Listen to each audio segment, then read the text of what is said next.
Okay, in our last video, we looked at position time graphs, or DT graphs, and velocity time graphs, and just got a little bit of information on how to read those, and saw that they were quite different, or that they gave us different information. One of the things that we found from a velocity time graph that we could determine from that when we compare velocity and time is acceleration. And in this video, I want to look a little bit more at acceleration and maybe how I can use it with some sample problems. So we'll look first at average and instantaneous acceleration, and then we'll do a bunch of calculations. So based on information in a question, I can use the idea of acceleration, time, distance, velocities together to determine any kind of information that they want, like an instantaneous acceleration, or given some velocities and time, figure out average acceleration, etc. Okay, so here's a question. If a car is leaving Lethbridge traveling 80 kilometers an hour, if it takes the car 15 seconds to get up to highway speed at 100, what is the car's average acceleration? So we know, like I said in the last video, that the average acceleration is different than the instantaneous acceleration. But average, basically, you're just taking what you started at, what you ended with, and how long it took you to get there. And so here's a formula that I can use. Acceleration is equal to the final velocity, subtract the initial velocity, in other words, the change in velocity, divided by how long it took to get there. So for this equation, I would write acceleration is equal to velocity final minus velocity initial over the change in time. I guess I could have also written that as the change in velocity over the change in time. It's the same formula. Okay, final velocity was 100 kilometers an hour, minus the initial was 80 kilometers an hour. I'll put kilometers an hour at the end there, divided by the time that it took us to get there, 15 seconds. Okay, so 100 take away 80, as we do our formula here, is 20 kilometers per hour. I'm just going to put my hour here. And I did that in 15 seconds. Okay. Now, you might be noticing a problem here. Like, I have hours and I have seconds. But I know acceleration is measured in units like meters per second squared, or I could do kilometers per second squared, or kilometers per hour squared. Probably typically the unit that you see acceleration in most is meters per second squared. So maybe I need to change my answer here into meters per second squared. I probably should have given the numbers originally in meters per second so I didn't have to convert, but it's worthwhile being able to do that. Okay, so let's try and convert this. So really what my answer is 20, oh no, I gotta divide my number. 20 divided by 15. What's that come out to? So that's 4/3. Whoops. So 1.33. So this is actually 1.33 kilometers in hour times seconds. And I'm wanting to get all of this stuff into meters per second squared. Maybe let's deal with the time first. Hours. If I want to convert hours into seconds, fairly easy to do. I can just use my dimensional analysis. 1 hour is equal to 60 minutes. But I don't want minutes, I want seconds. So 1 minute is equal to 60 seconds. There we go. Hours cancel, minutes cancel. So now I've got 1.33 kilometers over, 60 times 60 would be 3,600. Seconds times seconds, seconds squared. Looks like I'm still going to have to do some dividing there. Might as well do that now. 1.33 divided by 3,600 equals, that's a very small number. So it would be 0.000369. 369. Okay, and that is kilometers per second squared. I'm going for meters per second squared, so I want to get rid of this kilometers now too. So I can do, again, dimensional analysis. 1 kilometer is the same thing as 1,000 meters. So here my kilometers cancel, and now I have my units that I want, meters per second squared. So my units are meters per second squared, and now I have to go, that number I just had, and I have to times by 1,000. So it'll be 0.369 meters per second squared.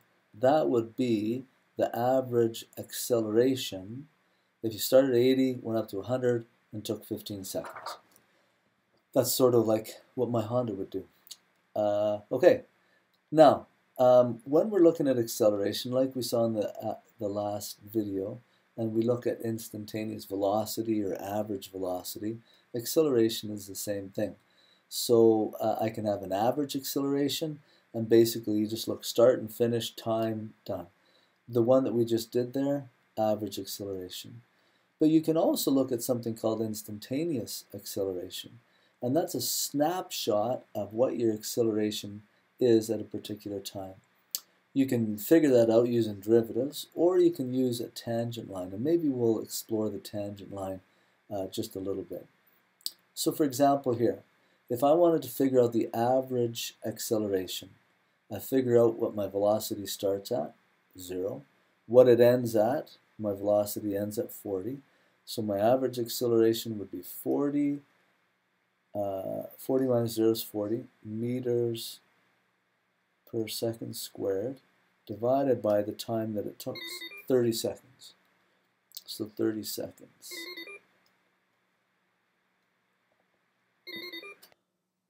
Okay, so 40 divided by 30 would be 1.33. What's with the decimal? 1.33 meters per second squared. That would be our average velocity, start, end. But notice how the graph doesn't really, it's not a straight line. There's a change in that as you go. And so if you want to know what your instantaneous acceleration is, what we do is, so we draw ourselves a line. Where's my line tool? Oh, here we go. Okay, here's line. And we pick any point in there that we want to find the instantaneous velocity. So say we want to find the instantaneous velocity at 20. So 20 seconds, here's the point right there. And what I do is I make this line so it's tangent to that point. In other words, I get my line right about there. That's not too bad. I want to get it tangent, so it's sort of, if I were to draw a right angle between my line here and this point, it would just be perfect. It's right about there. I'm pretty close there. That looks to be about a tangent line. So this line here comes and just touches at that point. Notice that if I would have drawn a line like, let me draw another one, at that point, something like this. See, it's hard because it's going to cross, it might touch that arc at a couple of places.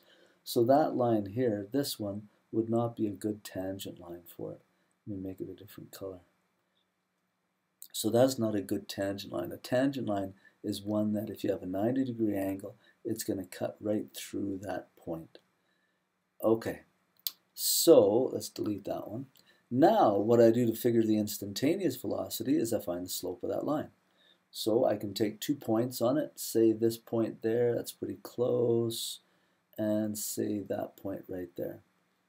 So those 2 points are pretty well on that line. And I just find the slope. So how far do you go up? You go up 40, divided by how far do you go over? 10 to 40, that's 30. Hey, it's working out the same as that one. It wasn't supposed to. So this would be 1.33 meters per second squared. That would be my instantaneous velocity. Notice though that would be different if I took this line and maybe made a tangent at this point right up there. So if I made it there, notice if I took my line that it wouldn't be tangent there because it's crossing the thing twice. I'm going to have to change how my line looks. So I'd have to maybe, my tangent line, I'd have to, I don't know, maybe like that. That might be a little bit closer to a tangent line that goes through there. Then again, I could find 2 points that are on that line, find the slope. That would be my instantaneous velocity. Okay, so that's average versus instantaneous velocity, or acceleration. Acceleration we actually see in lots of different formulas, and here's 4 of them that we'll be using in the next few slides. An acceleration, I guess this one doesn't really have acceleration, although this could sort of be that. But these formulas are seen in lots of different spots. And you need to be able to know how to use, or which one of these formulas that you could use at any given time. Just going quickly through what they all mean. Distance, of course, initial final velocity, time, distance, initial velocity, time, acceleration, time. Acceleration, time, it looks like I've gone through the rest of them. And basically with any of these formulas, sometimes you get to know which one to use at any time. But basically you go and you look at what information they give you and see which of these formulas do you know everything except for one thing. And then that's the formula that you'll use. Let's try it with a couple questions. Bike is traveling at 40 kilometers per hour. That sounds like a velocity. And it sounds like it's at the start, so I'll call it an initial velocity.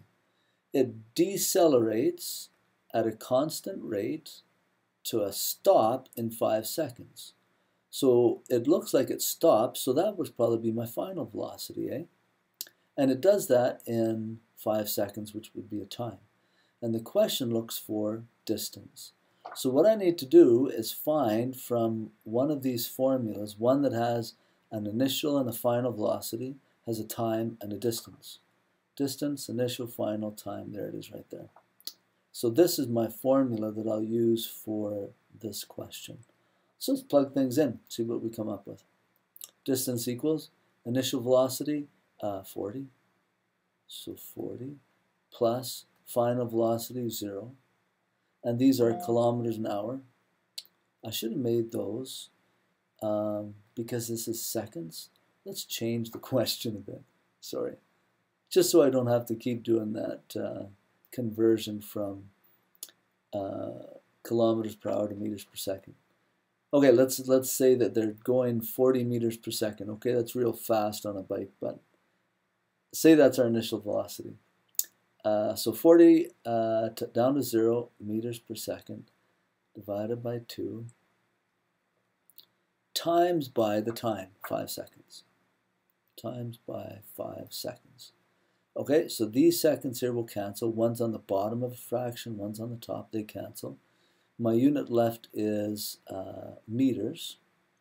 So 40 plus 0 would be 40 meters times by 5 divided by 2. 40 divided 2 is 20. 20 times 5, 100. So this bike would have traveled 100 meters in those 5 seconds. Maybe if you're going downhill real fast, that might work. Let's try another question using similar formulas. Same biker waits at a light. When it turns green, they stomp on the pedals and accelerate at 5 meters per second squared. Oh, so this is an acceleration. When they're waiting for a light, so actually they're starting at initial velocity of 0. So here's my acceleration, and they do that for 10 seconds. That would be a time. And the question is, what is their final velocity? So I've got to pick one of these formulas that has all that stuff in it. Okay, distance. They have no distance. Oh no, how far did they travel? So they're looking for distance. And what was their final velocity? Maybe we should wait on that part. Let's do this first question. So I have a distance, initial velocity, acceleration, and time.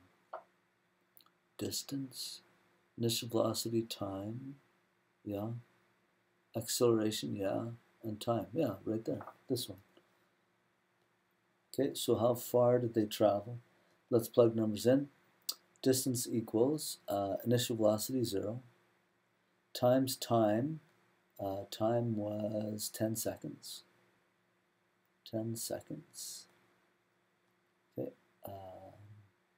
This is going to work out to 0. I was going to put the units in, but 0 times anything is 0, so I won't. Time, or plus 1/2 times the acceleration is 5.00 meters per second squared times the time, 10 seconds squared. Okay, so distance is equal to, this turns out to be 0, plus 1/2 times 50 meters per second squared times, if I square this out, this will be 100 seconds squared. Notice the seconds squared will cancel. So now all I have to do is go 50 times 100, 5,000, divided by 2, 2,500. So the distance they would have traveled in those 10 seconds would be 2,500 meters. Let's see. Yeah, they'd be going real fast. I don't think I could do that. In 10 seconds to go 2,500 meters. Did I multiply that right?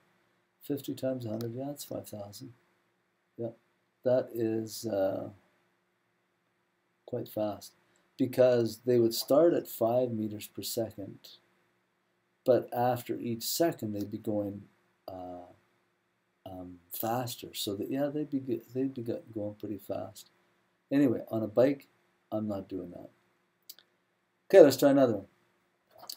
Okay, an object is falling or being thrown upwards. Gravity plays a part. And gravity, as I've said here, you can think of it being as an acceleration in both the upwards and the downward direction. If you're going upward, gravity would be forcing it the other way, so it would be negative, but you can still use that. Okay, so all these kinematic formulas, because they have an acceleration in them, or if they do, if I'm throwing something up or throwing something down, that A I can use as gravity, which is 9.8 meters per second squared. Let's try a question. From an apartment building, not that I've ever done this, 15 meters high, a water balloon is dropped. How long does it take to hit the ground? Okay, so 15 meters, that would be a distance, that's up. And I've dropped it, so I would say that the initial velocity would be 0. I've been holding it, wait until the person's on, or the dog or the cat's under it, and then I drop it. Okay, and the question, how long does it take to hit the ground? So we're looking for a time. Because I'm dropping something, gravity plays a part, and so gravity is 9.8 meters per second squared. So I need to find a formula that has all that stuff in it. Initial final velocity. I don't know what the final velocity is when it hits the ground, and I don't need to figure that out. I'm not going to use that one. Distance, I have a distance. Initial velocity, yeah, I have that. Time, oh, I don't have that.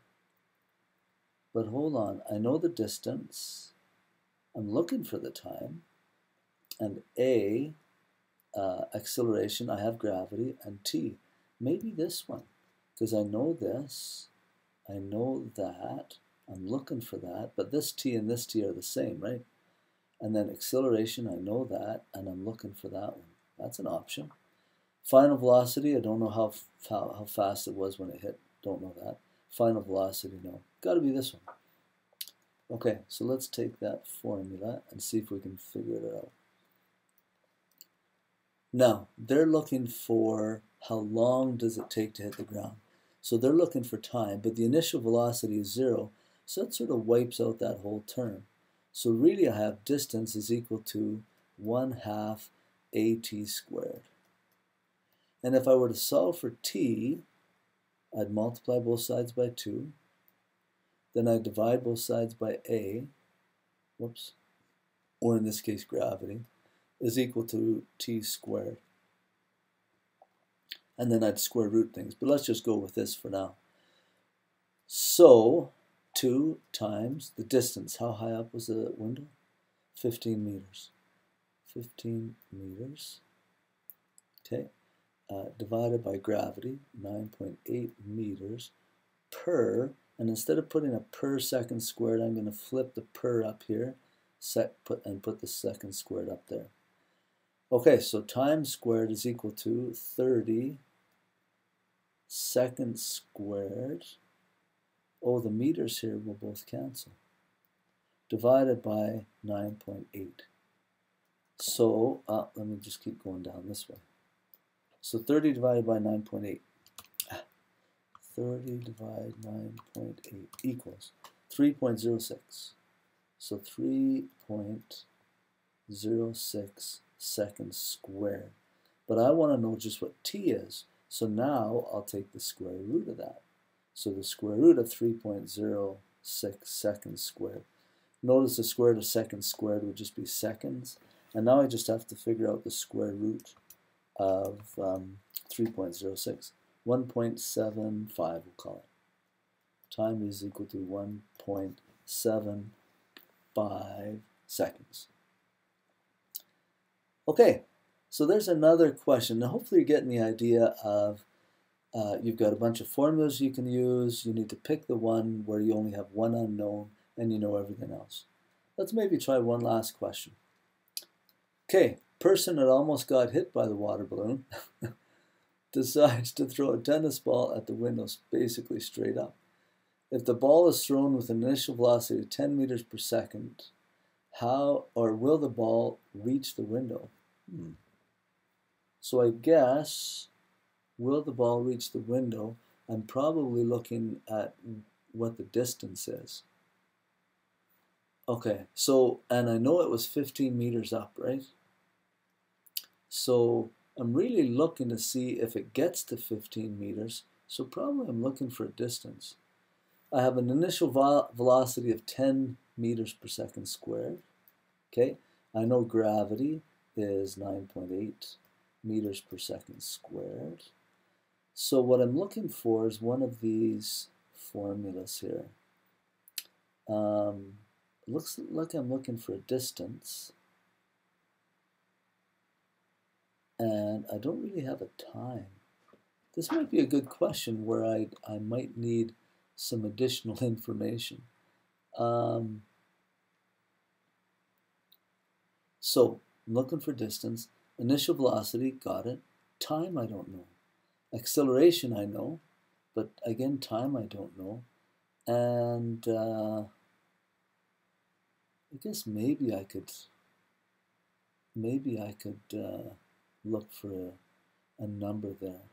Let's try this one. Velocity final, I don't really know what that is. I know what the initial velocity would be.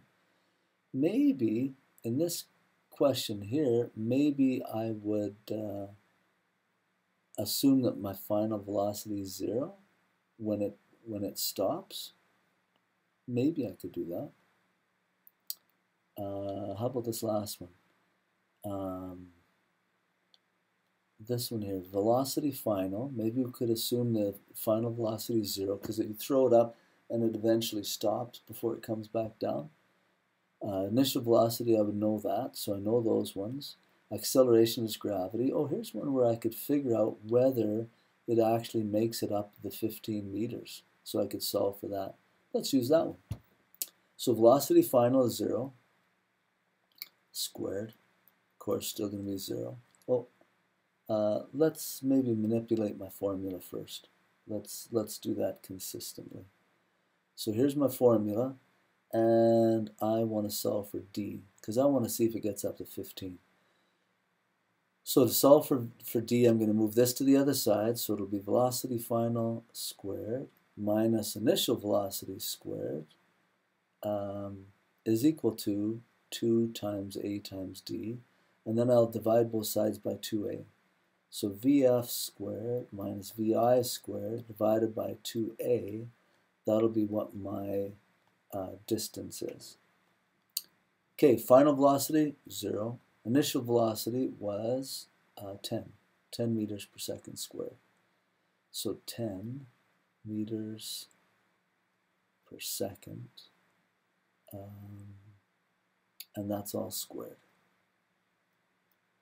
Okay, divided by 2 times 9.8 meters per second squared. Okay, equals d. Okay, so on the top here, 10 meters per second squared, that'll be 100. This is a little funny. Meters squared over seconds squared. I'm getting too many overs. Divided by 2.98, or 2 times 9.8 will be 19.6 meters per second squared. It looks like these second squareds will cancel, but there's only 1 meter here and 2 there, so this one will cancel one of those. So my end unit will be meters, which is good. And now I've got 100 divided by 19.6. 5.1. 5.10. Okay, is equal to D. So if I threw that ball up at 10 meters per second, if that was my velocity, because of gravity, it would slow it down, and it would only let me get up to 5 meters. If the apartment was 15 meters up, I'm not going to get there, so I won't get my payback. All right, so in this video we have looked at acceleration, and we've looked at a few formulas that we can use. There's lots more formulas and examples of using these particular formulas, but the general idea is you find the appropriate formula based on the information that you have. Watch lots of other videos too on acceleration and determining formulas.